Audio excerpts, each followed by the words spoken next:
Oh, okay. We did it, dog. We did it.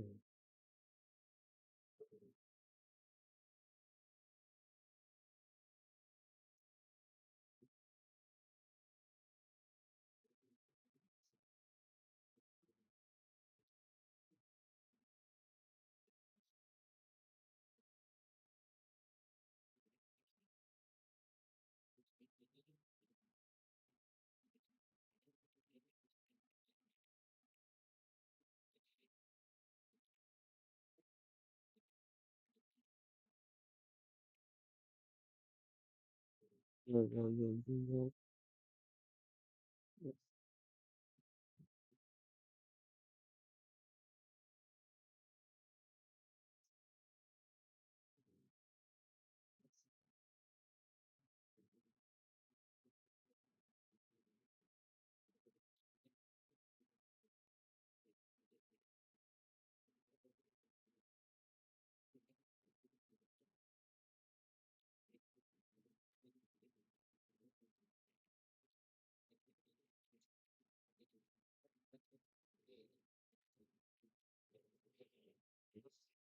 Education purposes by me. Going to the things.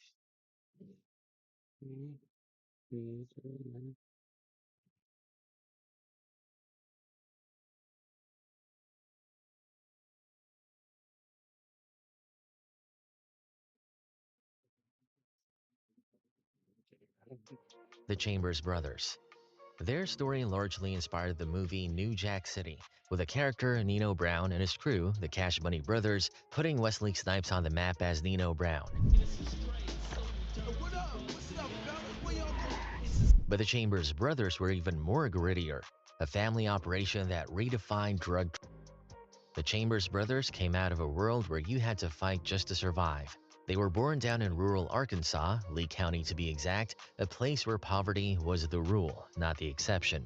On top of that, de facto racism made it nearly impossible for black families to climb up the ladder even if they worked themselves to the bone.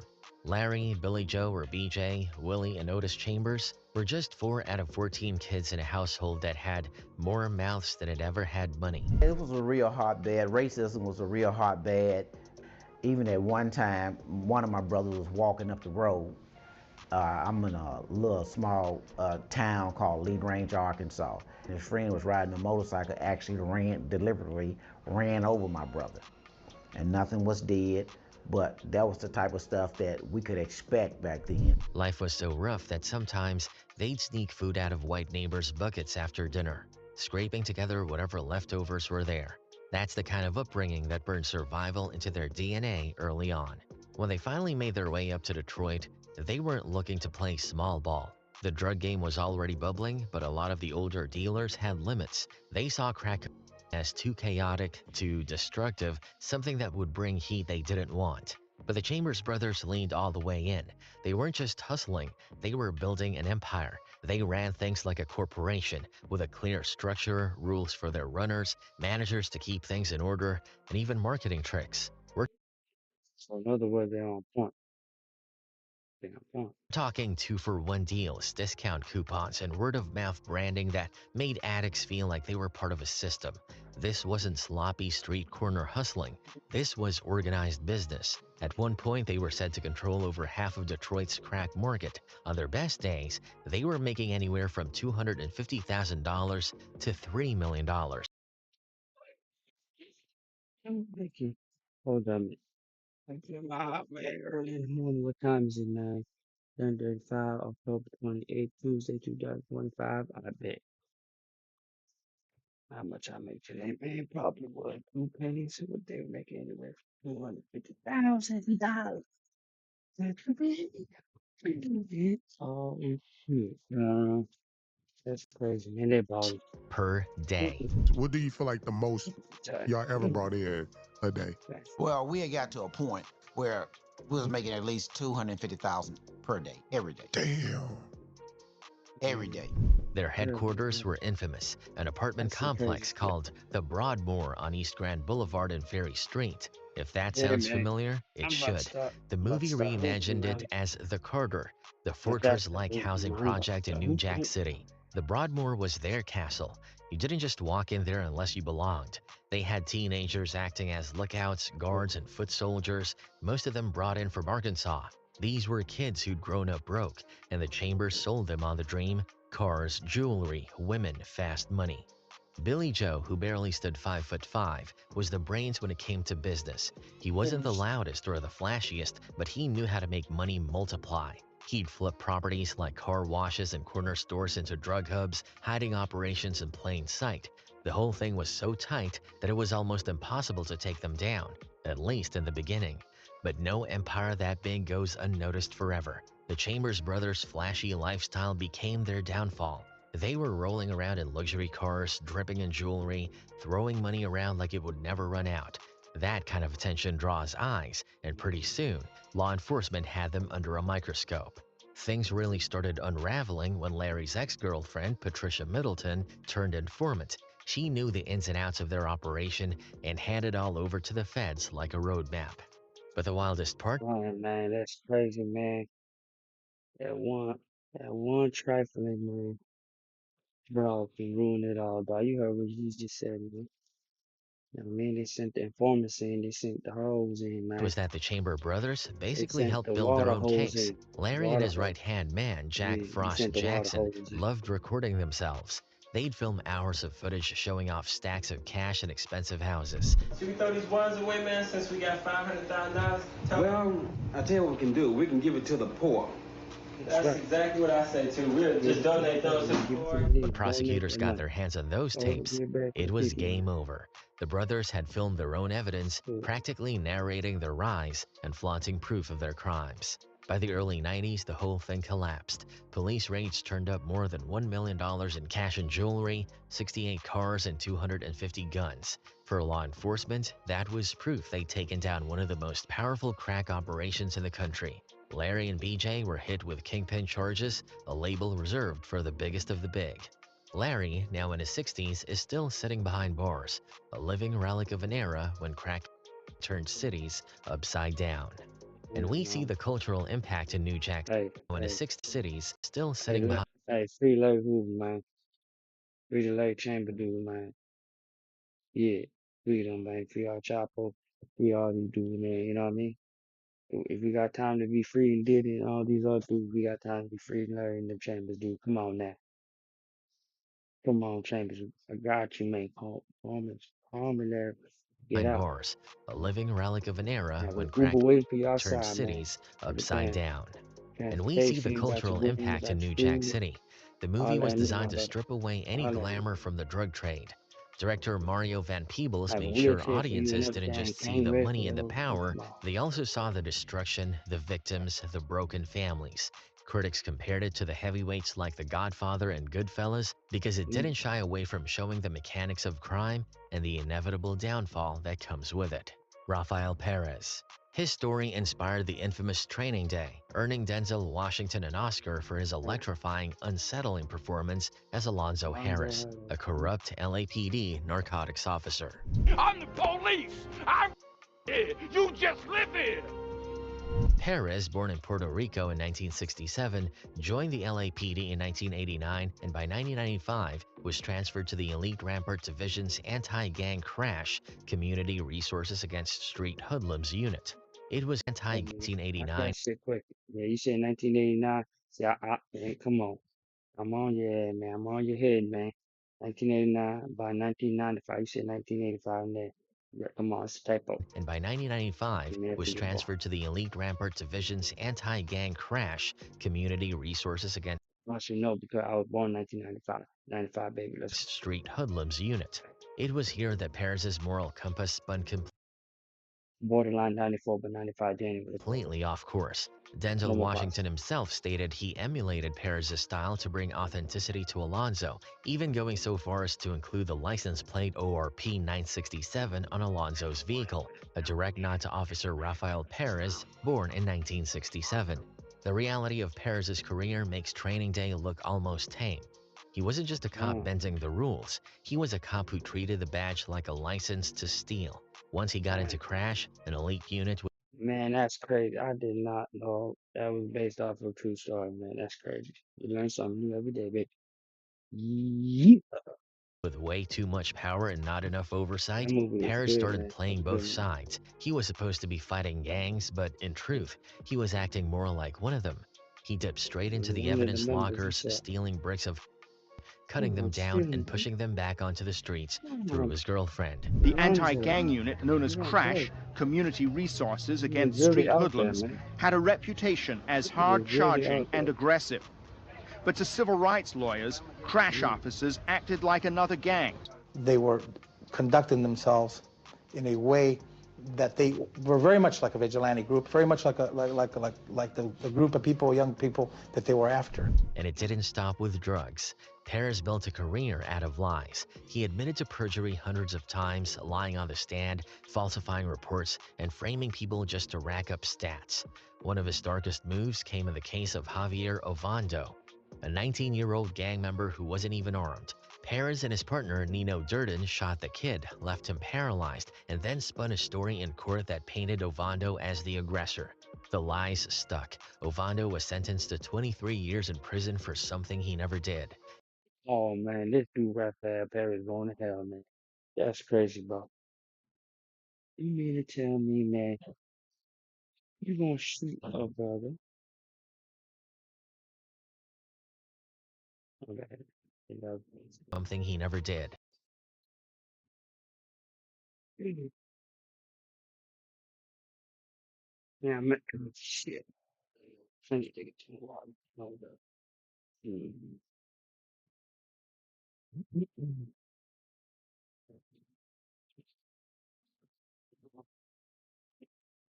I think it's the last time we paused off. Last time we paused, man. Imagine getting shot down, paralyzed, and then sentenced to 23 years, man. That is a three strikeout. Years later, when the truth Hey, came out, the city had to cut a that's $15 about, million man. check, That's the Texas. biggest police misconduct settlement Los Angeles had ever seen. The most dramatic case to come to light is that of Javier Francisco Ovando. He spent nearly 3 years in prison before prosecutors discovered he'd been framed. Perez has since admitted Ovando was unarmed and that he and his partner Nino Durden planted a gun on Ovando after they shot him. By the late 90s, the whole Rampart division was a powder keg waiting to explode. The crash unit wasn't just a task force, it was like a rogue gang wearing uniforms. Cops were out Yeah. partying, drinking on the job, beating suspects, and sometimes worse. Perez himself was caught red-handed in 1998 for stealing cocaine out of evidence. Faced with years in prison, he flipped. That's when the scandal blew wide open. To save himself, Perez implicated more than 70 other officers, exposing a culture of corruption so deep it shocked even people who already had their doubts about the LAPD. Rafael Perez, charged with stealing and selling 8 pounds of cocaine in 1998, Perez has implicated himself and other officers in order to reduce a possible 14-year sentence. The fallout was massive. More than 100 wrongful convictions had to be tossed out because they were based on tainted arrests. The city eventually paid out around $125 million in lawsuits, and by 2000, the crash units were completely disbanded. But Perez's story branches out even further, tying him to some of the most infamous names in LA crime lore. His former partner, David Mack, was caught robbing a bank for $722,000 and was suspected of having ties to both the mob Piru Bloods and Death Row Records. Another officer in the circle, Kevin Gaines, was killed in a road rage incident, but investigators later tied him to Suge Knight and Death Row as well. All of these overlapping connections blurred the lines between law enforcement, street gangs, and the music industry in a way that felt almost unreal. That's why Training Day wasn't just fiction, it was rooted in the real dirt of the LAPD. Denzel's Alonzo Harris starts off as a rule-bending cop you could almost justify, but by the end, he's revealed to be a full-blown predator in uniform, a monster who thrived in the gray areas. Critics loved the performance because Denzel played it so smooth and magnetic that you wanted to believe him, right up until you couldn't anymore. OG Puddin', a founder of the Piru Boys, his story has been debated over the years to have inspired the infamous fan favorite Uncle Jerome from Snowfall. This theory is fueled by a perceived striking resemblance and If we on Putin's GTA, significant bro. involvement in the early days of the crack empire in Los GTA, that's it. Angeles. Teach a man how to squabble. OG Putin was known as a feared gangster, described as psychopathic and a killing machine. His reputation for violence was so intense that if someone spotted a car resembling his, they would scatter. Putin made Pyru what it is today. Putin and Tam, they was, I'll be honest, they were psychopaths. And I used to see them, I said, man, there'd be some good Crips, because these some straight killers. And you had to be careful of that one person Putin, man, because he had a green 69 Riviera. Ever we seen a green 69 Riviera, we would run whatever, because we didn't know if that was Putin or not. Putin came up in Los Angeles in the 1950s, born in 1954. His early life unfolded on 115th Street near Nickerson Gardens, one of the roughest. Nigga, what you just said, man? What? Hey, listen, you heard him. He didn't say nicker, man. He said you.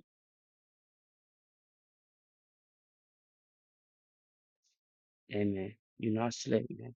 You're not slick. You're not slick, man. I gotta rewind that. His early life unfolded on 115th Street near Nickerson Gardens. Oh, he ain't slick, man. Bad action, man. Bad action. One of the roughest housing projects in the city.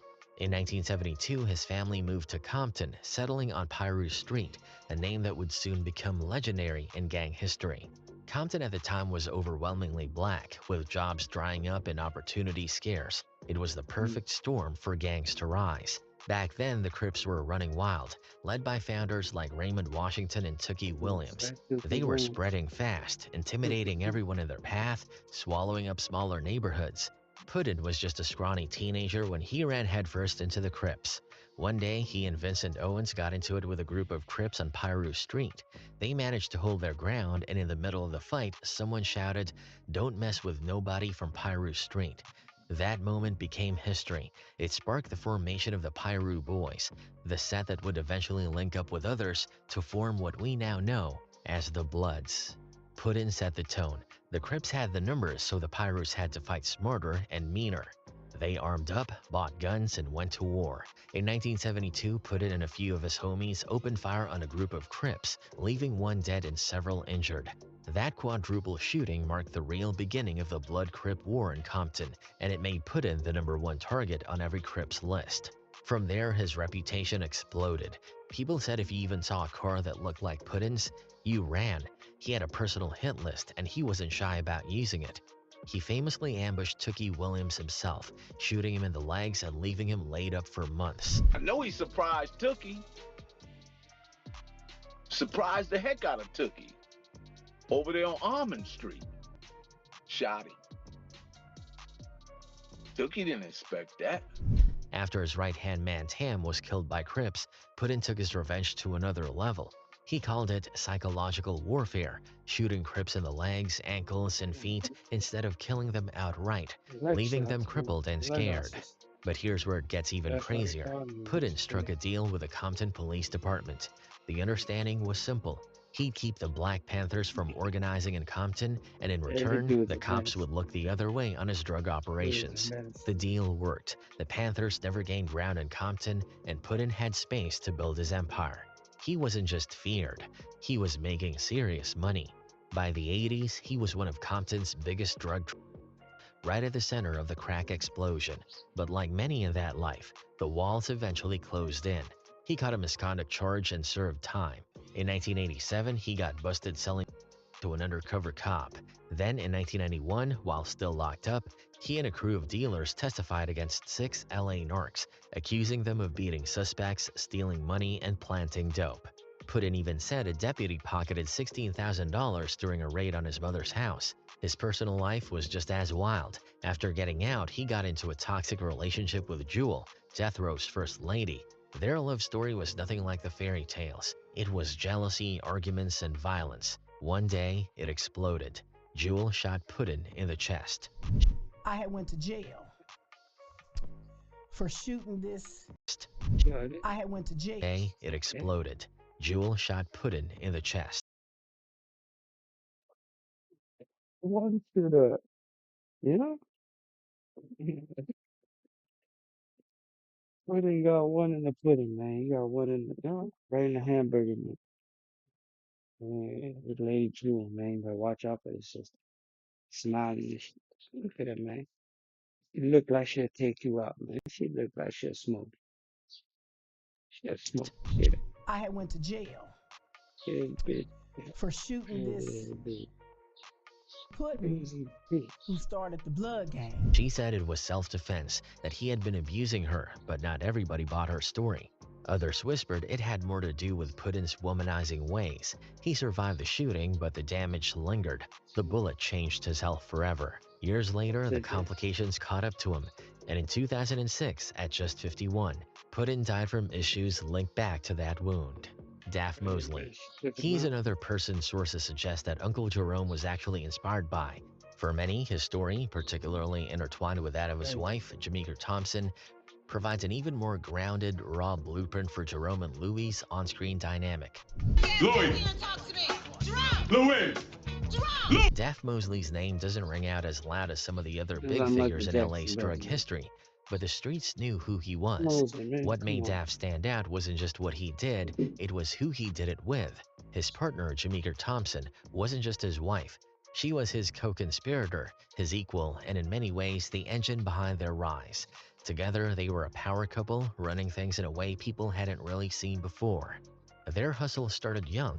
Jamaica was still in high school when she and Daff were selling weed together. For two teenagers, it was quick money, the kind that gave them a taste of freedom most kids their age couldn't even dream of. But once they were out of school, weed felt small. They wanted more. According to Jamaica's own memoir, Queen Pin, their jump into the trade was downright shocking. In 1980, Jamaica claimed she performed a sensual favor for a bail bondsman named Willie, and in exchange, he fronted them their very first ounce of. That was the spark. From that single ounce, the two flipped and climbed, and soon they were moving up to 4 kilos a week. That same year, 1980, they sealed their bond by getting married. The newlyweds also bought themselves a nice home in Encino, California, far removed from the blocks they grew up on.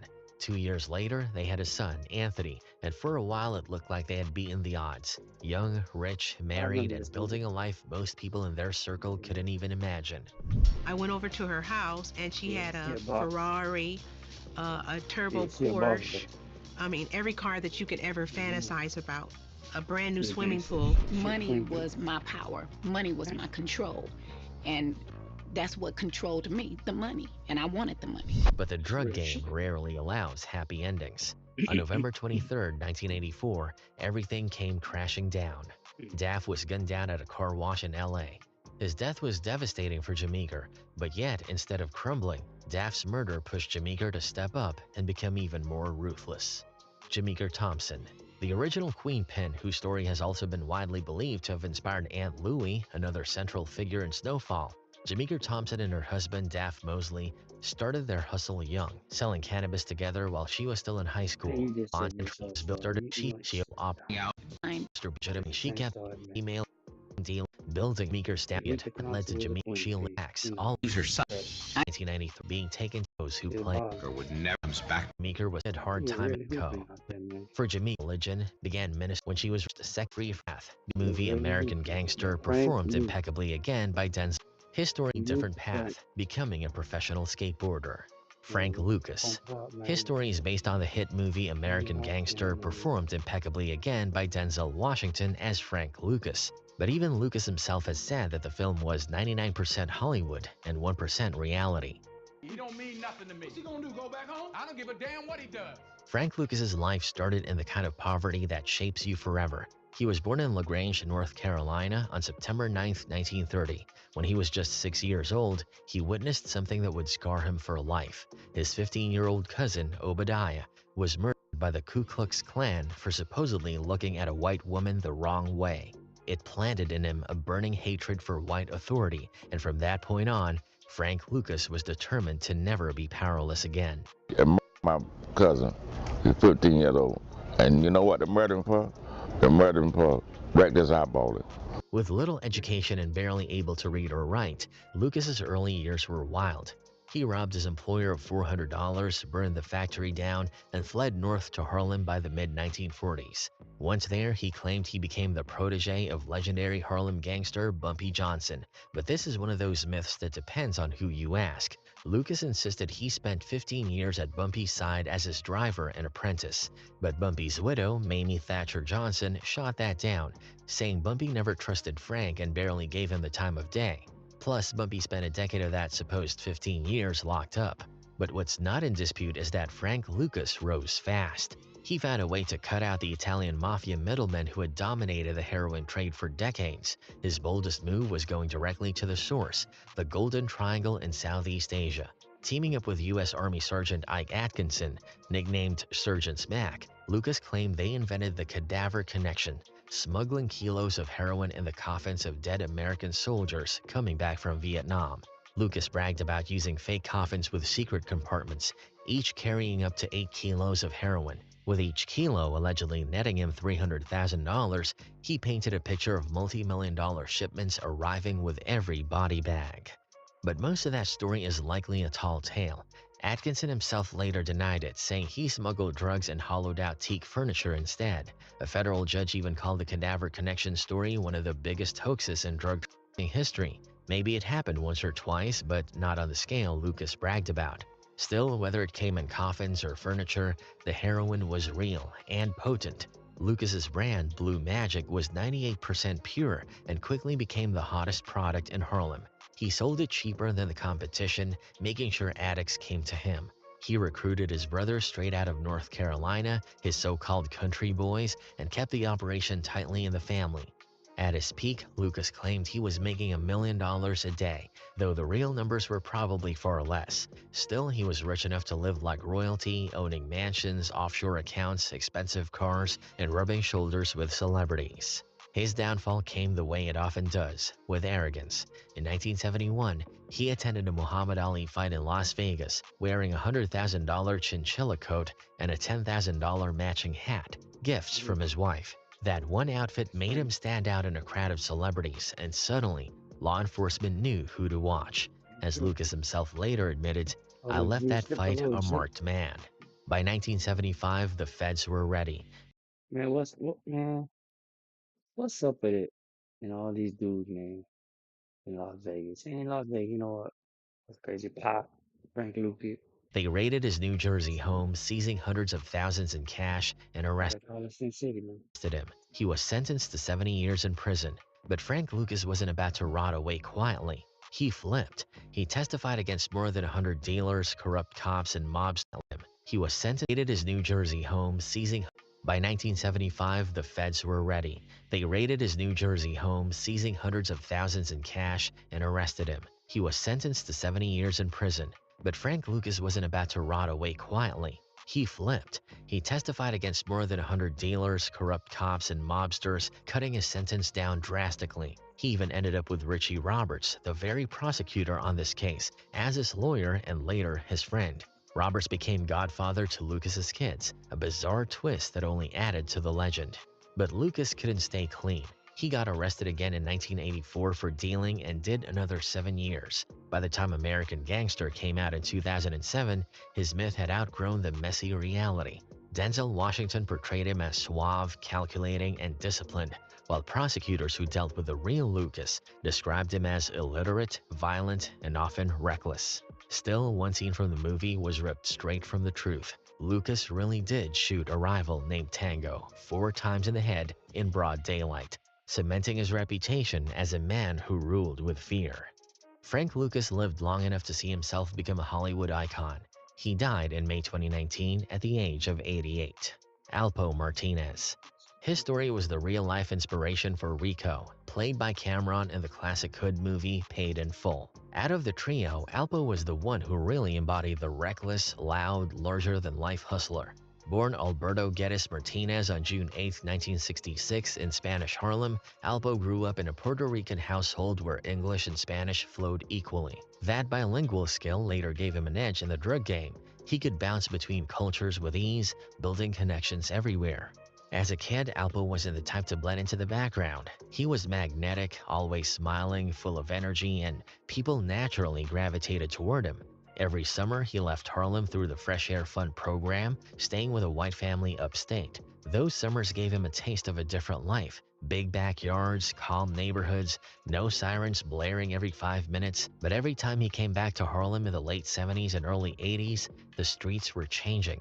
Cocaine was everywhere. The cars were flashier, the jewelry was louder, and the game looked too good to resist. Alpo started small, sticking up drug dealers, taking chains, watches, and whatever cash he could grab. But he had ambition. By 1983, people in Harlem already knew his game. 2 years later, in 1985, he caught a weapons charge and had to do a year behind bars. Ironically, prison only leveled him up. Inside, he met Rich Porter, a Harlem golden boy already making big moves. Rich vouched for him when he got out, introducing him to AZ Faison. AKA God Pfeiffer. You know. That link-up was legendary. AZ the Brains, Rich the Smooth Operator, and Alpo the Enforcer. Together, they became one of the most feared and respected drug crews Harlem had ever seen. Alpo loved the spotlight. He was pulling in $40,000 to $50,000 a week at his peak, but it wasn't just about the money. It was about the attention. He drove flashy cars, popped wheelies on dirt bikes through Harlem, and even had the nerve to kick police cars in broad daylight just to prove he was untouchable. That reckless energy made him a star in the streets, but it also painted a target on his back. Alpo liked good things, nice things, but wow, get a motorcycle, buy a brand new bike where the crowd is at, do wheelies, crash it, and the next day go buy another motorcycle, thousands of dollars, 10,000, and just come uptown and light it up. But he liked it, that attention. And in the game, we don't need that. So I was always, oh, this is crazy. When he expanded into Washington, D.C., things got darker. Alpo became more ruthless, more paranoid, and way more violent. His name was tied to so many murders in D.C. that even other hustlers were scared to cross him. One of the coldest moves he made was plotting with Wayne Perry, his notorious hitman, to kill Damiano Montana Benson, a dealer who was sleeping with Alpo's wife.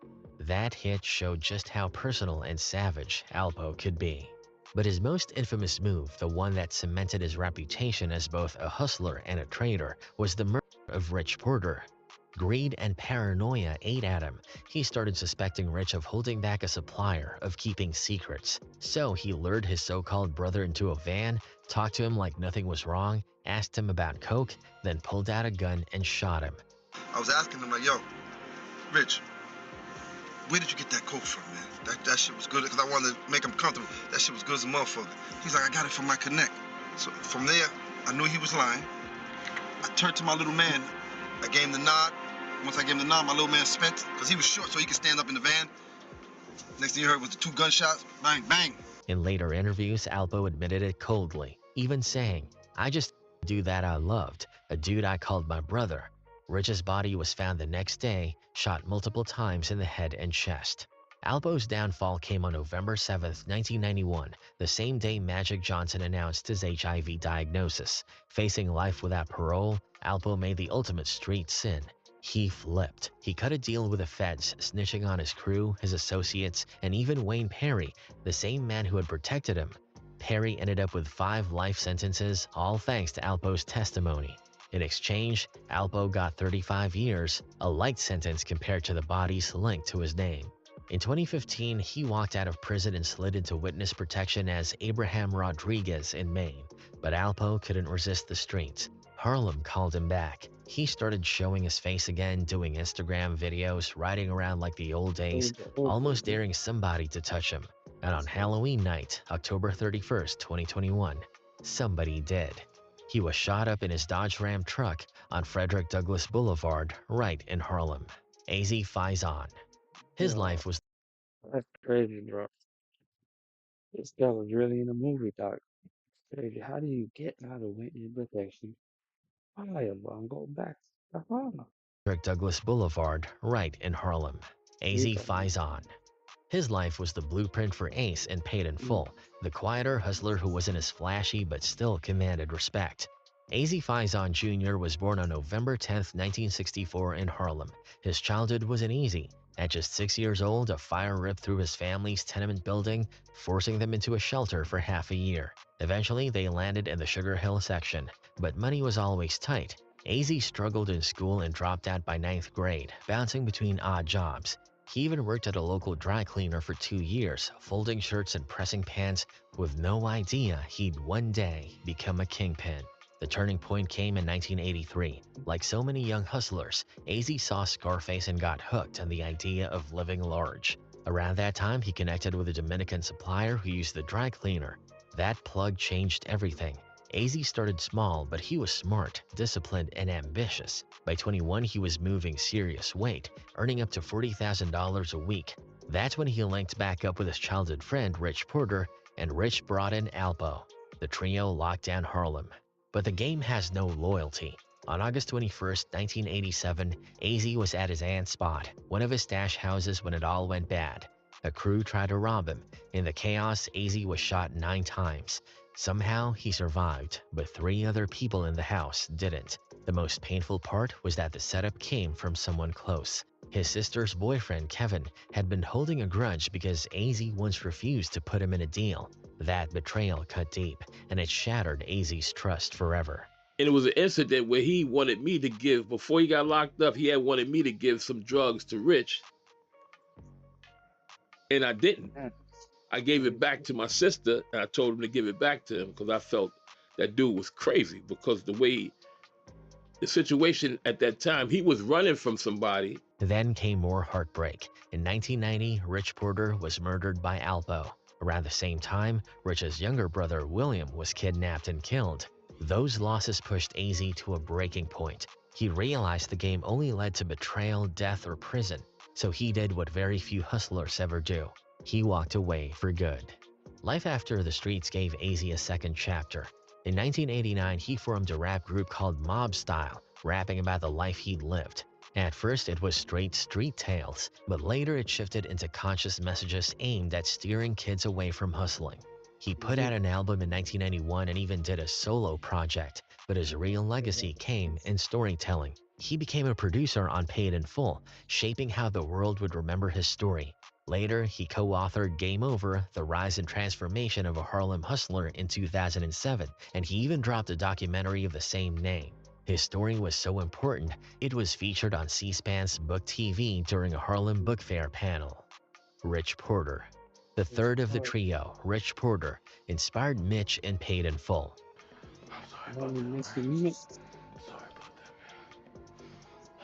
Out of all 3, Rich was the one who truly embodied the fly guy hustler image. Born in Harlem, Rich jumped into the streets at just 12 years old. By the 80s, Harlem was a hotbed for young entrepreneurs in the drug game, and Rich quickly rose to the top.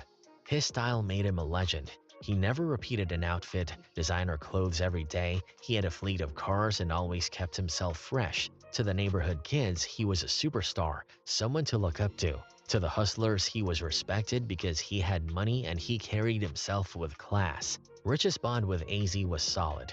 They grew up together, made money together, and it was Rich who brought Alpo into the fold, vouching for him when others weren't sure. That decision, sadly, would cost him everything. The beginning of the end came in December 1989. Rich's 12-year-old brother, William, was kidnapped. The kidnappers didn't just demand money. They sent a cassette tape of William crying, begging for help, saying they cut off his finger. To prove it, they left a finger in a McDonald's bathroom. The cruelty was beyond comprehension. Rich tried desperately to raise the ransom. He was even planning to flip a big load of coke from AZ to get the money. But before he could save his brother, tragedy struck. On January 3, 1990, Rich was set up by Alpo. Alpo's paranoia and greed led him to believe Rich was holding back a top-tier supplier. In reality, Rich was just trying to save his little brother. Alpo lured him into a meeting, then killed him. The next day, Rich's body was found near Orchard Beach in the Bronx, shot multiple times. The heartbreak didn't stop there. Less than a month later, on January 28th, William's body was discovered, wrapped in 14 layers of plastic bags near a bike path in the Bronx.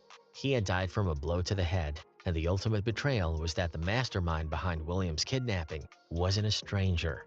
It was their own uncle, John Apple Porter, Rich and William's mother's brother, Haitian Jack. His charisma was so sharp it ended up inspiring one of Tupac's most iconic characters, Birdie in the classic film Above the Rim. Even Pac himself admitted that he wasn't just acting in that role, he was channeling somebody he actually knew, somebody who had taken him under his wing in New York. That somebody was Haitian Jack. Jack was even there on set, watching Pac, coaching him, almost studying his own reflection being brought to life.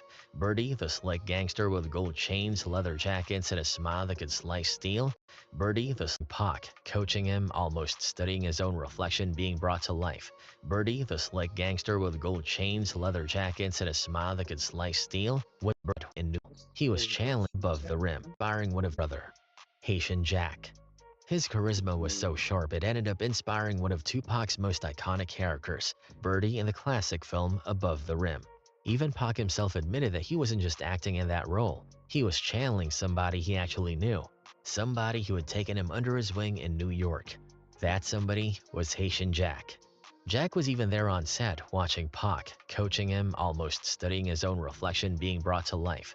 Birdie, the slick gangster with gold chains, leather jackets, and a smile that could slice steel, was a mirror of Jack's real-life swagger. When me and Tupac met, he was doing a movie, Above the Rim. And I didn't know it at the time, but he was studying me for the role that he was playing in this movie. Haitian Jack's journey started far from New York. He was born in Haiti, but as a boy, he made his way to Brooklyn, stepping into one of the toughest environments you could land in. At first, he couldn't speak a word of English, which made him easy prey, but Jack wasn't built to stay a victim for long. He adapted quick, picking up not just the language, but also the unwritten codes of the streets. Before long, he wasn't the one getting picked on. He was the one people called when something needed handling. Jack carved out a reputation as a fixer in the underworld. He wasn't just a stick-up guy or a hitman. He was an operator, a connector, someone who could make problems vanish or open doors most people didn't even know existed. That kind of skill, blending muscle with influence, earned him access to both worlds, the gritty street corners and the glamorous VIP rooms. You'd catch Jack in the company of legends, Madonna, Mike Tyson, Aretha Franklin, Stevie Wonder. By the time Jack linked up with Tupac in 1993, Pac was already a rising star, but Jack pulled him deeper into a world Pac had only heard about in whispers. Pac admired him not just for his reputation, but for his elegance, his composure, the way he commanded any room he walked into. Jack showed him swagger, schooled him on the finer details of being larger than life. You know what I'm saying? I used to tell him, look, man, you can't walk around here with your pants hanging off your ass, homie. Let me get you something real. Change up your gear a little bit, man. Pac and Amani, Dolce & Gabbana. You know, I bought him a Rolex. But like most bonds in that world, theirs came with a cost. People had been warning Pac about Jack from the start. His cousin, William Lee Sane, knew Jack from the Tombs, Manhattan's criminal court back in '83, when Jack got locked up for shooting somebody. Even Mike Tyson, a man who had looked the meanest fighters on earth in the eye, told Pac to keep his distance. But Pac was Pac. He thought he was untouchable. That decision would haunt him. In 1993, Pac found himself wrapped in a sensual assault case involving Ayanna Jackson. He swore up and down it was a setup, blaming Haitian Jack as the mastermind behind it. And while Pac's life was spiraling, Jack seemed to come out of the situation relatively untouched. Things only got darker after the infamous Quad Studios shooting in November 1994. Pac got lit up with 5 bullets, stripped of his jewelry, and left for dead. From his hospital bed, he pointed fingers directly at Jack, along with Jimmy Henchman and Stretch. That's when Pac delivered his chilling warning. Trust no one, not even the ones who put a chain around your neck and call it love. The wildest part was that the shooting went down right in the middle of filming Above the Rim. Real-life chaos was bleeding into the movie itself. Paranoia gripped the set. Scenes had to be rewritten, and for some of Pac's wider shots, the crew even had to use a stand-in, a look-alike, because the star was literally recovering from gunfire. Hey man, what y'all saying? Holy, that was The crazy, man. What y'all saying about this, man? Next one we got. kidnapping of Donald Porter. Yeah, that's gonna be for the next time, but that was crazy, man. Yeah, man, leave your comments down below. Let me know what kind of video we need to do next, man. That was a good one. Yeah. Years